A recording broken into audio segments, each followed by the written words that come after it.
Vamos a hablar ahora sobre un principio muy importante que se utiliza mucho en el tema de equilibrio químico. Es el principio de Le Chatelier. ¿Qué nos dice este principio?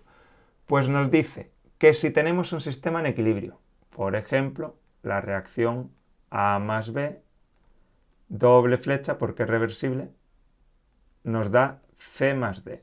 Pues por ejemplo tenemos esta reacción en equilibrio y se presenta una perturbación externa. ¿Qué quiere decir que se presente una perturbación externa? Pues por ejemplo que aumenta o disminuye la cantidad de alguna o algunas de estas sustancias. O sea que si variamos la cantidad de A o de B o de C o de D o de varias, se romperá el equilibrio. Al variar estas cantidades variará la concentración. Pues entonces, una perturbación externa, variar la concentración. Otra perturbación externa, variar la presión. Otra perturbación externa, variar el volumen. Otra perturbación externa, variar la temperatura. En casi todos los casos en que varíe alguna de estas magnitudes, el equilibrio se romperá. ¿Y cómo reaccionará el sistema? Pues el sistema evolucionará hasta alcanzar de nuevo el equilibrio. O sea que espontáneamente el sistema tiende a alcanzar de nuevo el equilibrio. Para conseguirlo, la reacción se desplazará hacia la derecha o hacia la izquierda. ¿Hacia dónde? Pues en aquel sentido que contrarreste parcialmente dicha perturbación. O sea que si, por ejemplo, aumenta la presión, la reacción se desplazará en aquel sentido en el que contrarreste ese aumento de presión. Si, por ejemplo, baja la temperatura, la reacción se desplazará espontáneamente en aquel sentido que contrarreste esa variación de temperatura. Importante que se rompa el equilibrio no quiere decir que varíe el valor de K sub C. K sub C, ¿de quién depende? Solamente de la temperatura. Así que en el único caso que va a variar K sub C va a ser en el cuarto caso. Si varía la temperatura, K sub C sí que cambiará. Y la llamaré, por ejemplo, K sub C'. Pero insisto, que se rompa el equilibrio no quiere decir que cambie K sub C. Una vez que vuelva a alcanzar el equilibrio, tendremos el mismo valor para K sub C. Así que, si varía la concentración, K sub C sigue siendo el mismo. Si varía la presión, K sub C sigue siendo el mismo. Es la constante que utilizaría para hallar el nuevo equilibrio. Si varía el volumen, K sub C sigue siendo el mismo. Solo cambia su valor si varía la temperatura. Por lo tanto, el principio de Le Chatelier me permite deducir en qué sentido se va a desplazar la reacción si se rompe el equilibrio, que es lo mismo que decir que me permite hacer un estudio cualitativo. Pero si quiero hacer un estudio cuantitativo, poder calcular cantidades, las nuevas cantidades de cada sustancia en equilibrio, tendré que utilizar el valor de una constante de equilibrio, por ejemplo, K sub C. O sea que con Le Chatelier puedo predecir el sentido, pero para hacer cálculos numéricos tendré que utilizar K sub C. Pues ahora vamos a ver por separado cómo afectan cada una de estas variaciones al equilibrio de la reacción. Primer caso, vamos a ver cómo afecta la variación de la cantidad de alguna de las sustancias, vamos a ver cómo afecta al equilibrio. Ya hemos dicho que si varía la cantidad de alguna de las sustancias, varían las concentraciones. Pues ¿cómo afecta esto al equilibrio? Por ejemplo, tengo esta reacción en equilibrio y lo que voy a hacer es añadirle algo de nitrógeno. ¿Cómo afectará el equilibrio? Pues si yo añado algo de nitrógeno, como he aumentado la cantidad de uno de los reactivos, de lo que hay a la izquierda, para compensar ese aumento, la reacción hacia dónde se va a desplazar, hacia la derecha, para compensar ese aumento de N2. ¿Veis? Muy sencillo de aplicar. Luego explicaré el por qué. ¿Qué pasa si, por ejemplo, yo añado cierta cantidad de hidrógeno? Pues para compensar ese aumento de hidrógeno, la reacción se desplazará también hacia la derecha. Sin embargo, ¿qué pasa si añado cierta cantidad de amoníaco? Pues para compensar el aumento de amoníaco, como el amoníaco está a la derecha, para compensar ese aumento, la reacción se desplazará hacia la izquierda para gastar amoníaco y compensar este aumento. Muy fácil. ¿Qué pasaría si bajo las cantidades? Pues pasaría lo contrario. ¿Qué pasa si bajo la cantidad de nitrógeno? Si disminuye la cantidad de nitrógeno, para compensar esa disminución de nitrógeno, la reacción se desplazaría ¿hacia dónde? Hacia la izquierda, para que se formase más nitrógeno y compensásemos esa disminución. Si bajásemos la cantidad de hidrógeno, la reacción se desplazaría hacia la izquierda. ¿Por qué? Para que se formase más hidrógeno y compensásemos esta disminución. ¿Y qué pasaría si bajásemos la cantidad de amoníaco? Si baja la cantidad de amoníaco, la reacción se desplazaría hacia la derecha para que se produjese más amoníaco y compensásemos esa disminución de amoníaco. ¿Pero cuál es la explicación de esto? Pues yo voy a escribir la expresión de K sub C. En este caso, K sub C será el cociente entre ¿quién? ¿Qué tengo aquí en el lado de los productos? Amoníaco, pues sería concentración de amoníaco elevado al cuadrado. ¿Qué tengo a la izquierda en el lado de los reactivos? Nitrógeno, pues concentración de nitrógeno. ¿Qué coeficiente tiene aunque no se vea? 1, elevado a 1 que no se pone. Por, ¿qué más tengo? Hidrógeno, concentración de hidrógeno, elevada a ¿qué? ¿Qué coeficiente tiene? 3. Esta es la expresión de K sub C. Por ejemplo, ¿qué sucedería en el primer caso?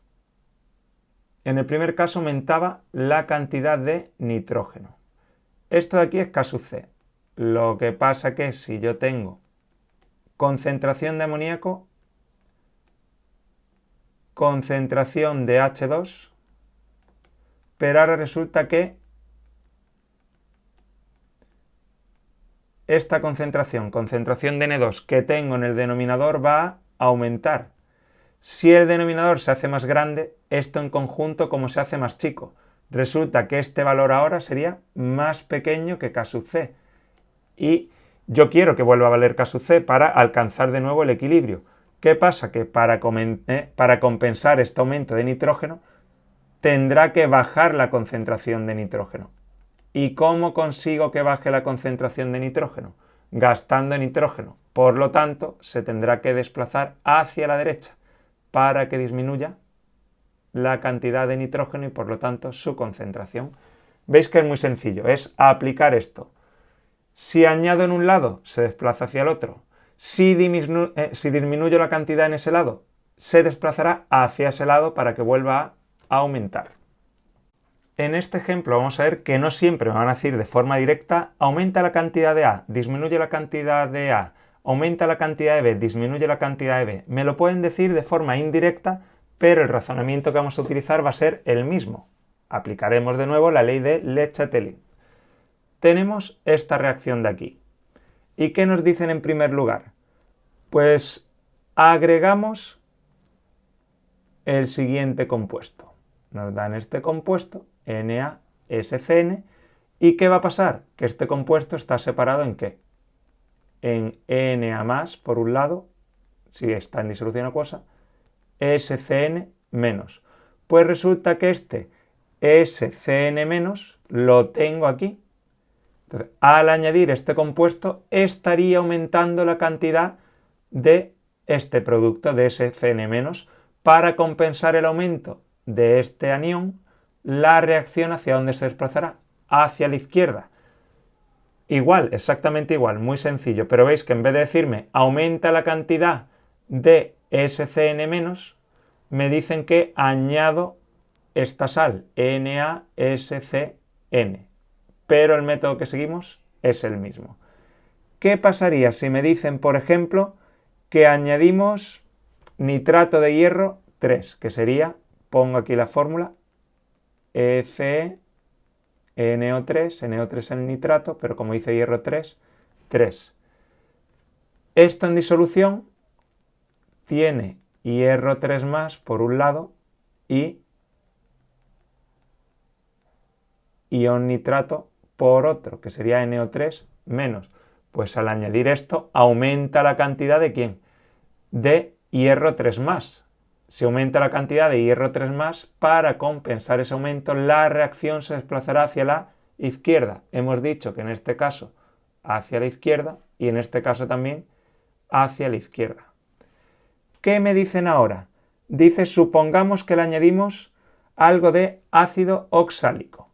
Ácido oxálico es H2C2O4. En este ácido, ¿qué se va a producir cuando le añadamos este ácido? Que el anión C2O4, esto es un 4, voy a quitarlo, que ha salido fatal, C2O4, 2 menos, va a reaccionar ¿con quién? Con los iones hierro 3 más. ¿Para formar qué? Pues formarán Fe, C2O4, 3, pero esto es un ion, 3 menos.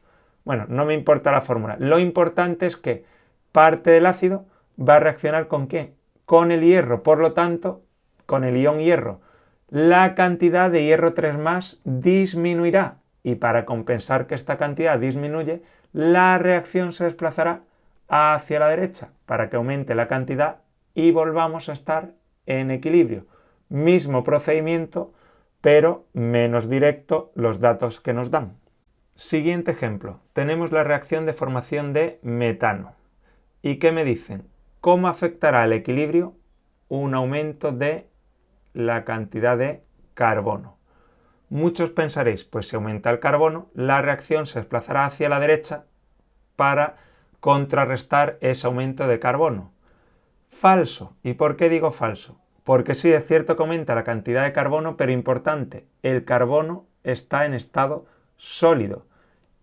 ¿Y qué implica esto? Que K sub C a qué es igual. Tengo CH4 a la derecha, pues concentración de CH4 partido concentración de hidrógeno, como tiene un 2 delante, elevado al cuadrado. Pero recordamos que los elementos que están en estado sólido, su concentración no aparece en la fórmula. ¿Qué quiere decir? Que el valor de K sub C no depende de la concentración del carbono. Entonces, al añadir carbono, la concentración de CH4 sigue siendo la misma. La concentración de H2 sigue siendo la misma. Por lo tanto, no se rompe el equilibrio. No habrá desplazamiento ni a la derecha ni a la izquierda. Así que muy importante. Si aumento o disminuyo la cantidad de alguna sustancia que esté en estado sólido, no afectará al equilibrio. Por último, vamos a ver un ejemplo en el que vamos a hacer ya algunos cálculos. Tenemos la siguiente reacción, que es la reacción de formación de trióxido de azufre a partir del dióxido de azufre y del oxígeno. La reacción está en equilibrio y en el equilibrio tenemos las siguientes cantidades: 0,32 moles de dióxido de azufre, 0,16 moles de oxígeno y 0,68 moles de trióxido de azufre, dentro de un recipiente de 10 litros. Temperatura 1000 grados Kelvin. Y valor de la constante de equilibrio a esa temperatura 2,8 por 10 elevado al cuadrado. Pues vamos a romper este equilibrio. ¿Cómo vamos a romper el equilibrio? Añadiendo un mol ¿de qué? De trióxido de azufre. Con lo que hemos visto hasta ahora, pues diréis, para compensar el aumento de trióxido de azufre, que es un producto, la reacción se desplazará hacia la izquierda para que baje dicha cantidad y aumente esta de aquí. ¿A qué se debe esto? Pues vamos a ver ahora un razonamiento numérico. Yo lo que he hecho que ha sido añadirle un mol. Bueno, si le añado un mol, ¿qué va a suceder? Que la cantidad de moles de dióxido de azufre sigue siendo igual, porque lo que le he añadido no es dióxido de azufre. Esto seguiría siendo 0,32 moles de SO2. La de oxígeno tampoco ha variado de momento. Digo al añadirlo, no después de haber alcanzado el nuevo equilibrio. Al añadirle tendría esto, mismos moles de oxígeno, y tenía 0,68 moles de trióxido de azufre. Si le añado 1 tendré 1,68 moles de trióxido de azufre. Esto nos dará unas concentraciones de, como el volumen es 10, divido el número de moles entre 10. Tendría 0,032 molar. Esto lo divido entre 10 y tendría 0,016 molar. Y esto lo divido entre 10 y tendría 0,168 molar. Nosotros sabemos que la expresión de K sub C, ¿a qué es igual en este caso? ¿Qué tengo a la derecha? SO3, pues será concentración de SO3 al cuadrado, porque tiene un 2 delante. Concentración de SO2, como tiene un 2 delante, al cuadrado, por la concentración de O2. Como tiene delante un 1 que no se ve, sería elevado a 1, pero no se pone. Esto es K sub C. Pero resulta que si yo aplico esta fórmula a esto que está en equilibrio, me va a dar ¿cuánto? 2,8 por 10 al cuadrado. Sin embargo, aquí no está en equilibrio, porque al añadirle un mol hemos roto el equilibrio. ¿Qué calculo? Calculo la Q, que era ¿qué? El cociente de equilibrio. ¿Cómo se calculaba? La fórmula era la misma que la de K sub C, pero con las concentraciones en este estado. ¿Quién iría arriba? La concentración de SO3, que es 0,168 al cuadrado. ¿Quién iría debajo? La concentración de SO2 al cuadrado, que es 0,032 al cuadrado, por la concentración de O2, que es 0,016. Y resulta que si realizo este cálculo me sale aproximadamente, voy a borrar,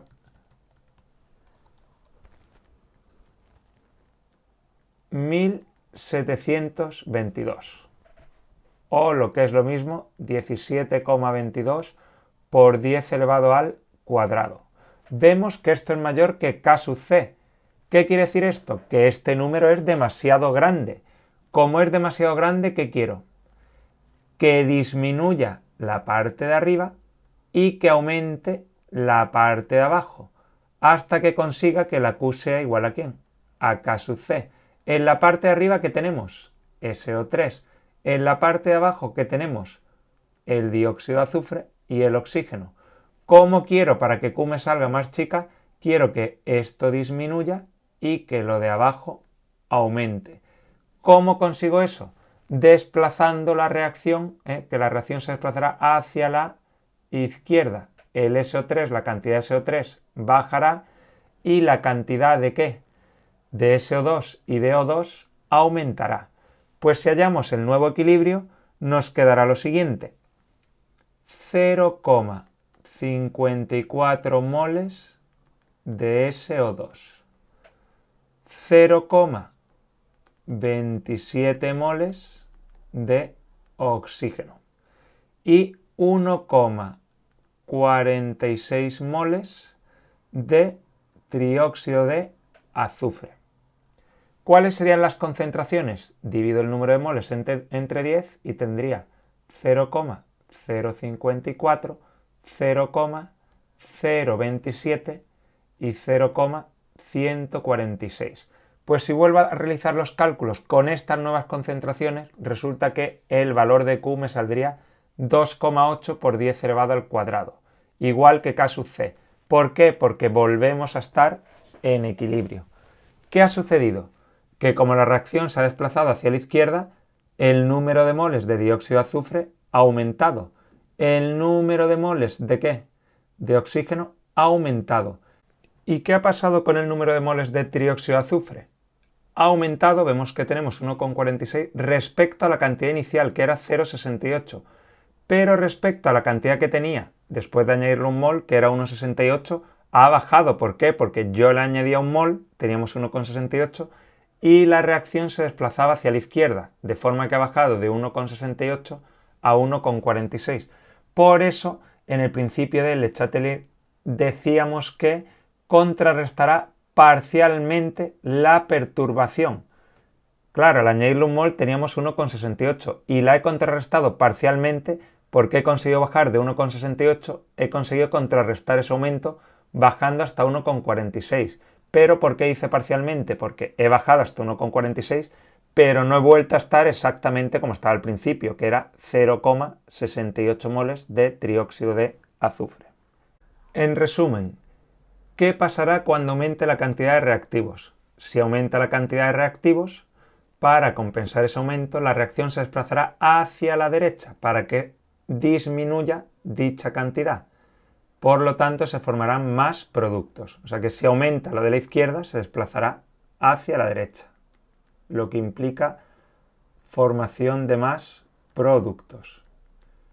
¿Y qué pasa si disminuyen los reactivos? Si disminuye la cantidad de lo que tengo a la izquierda, para volver al equilibrio tendrá que aumentar para contrarrestar esa disminución.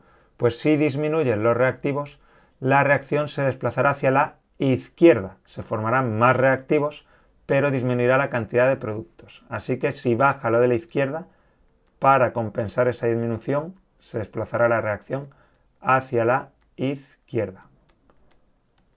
¿Qué pasa si aumenta la cantidad de productos? Pues si aumenta la cantidad de productos, como tendría un exceso a la derecha, para contrarrestar ese exceso, la reacción se desplazaría hacia la izquierda y se producirían más reactivos. ¿Y qué sucede si baja la cantidad de productos? Pues si baja la cantidad de productos, ¿cómo disminuye la cantidad de sustancia que tengo a la derecha? Para compensar esa disminución, la reacción se desplazaría hacia la derecha.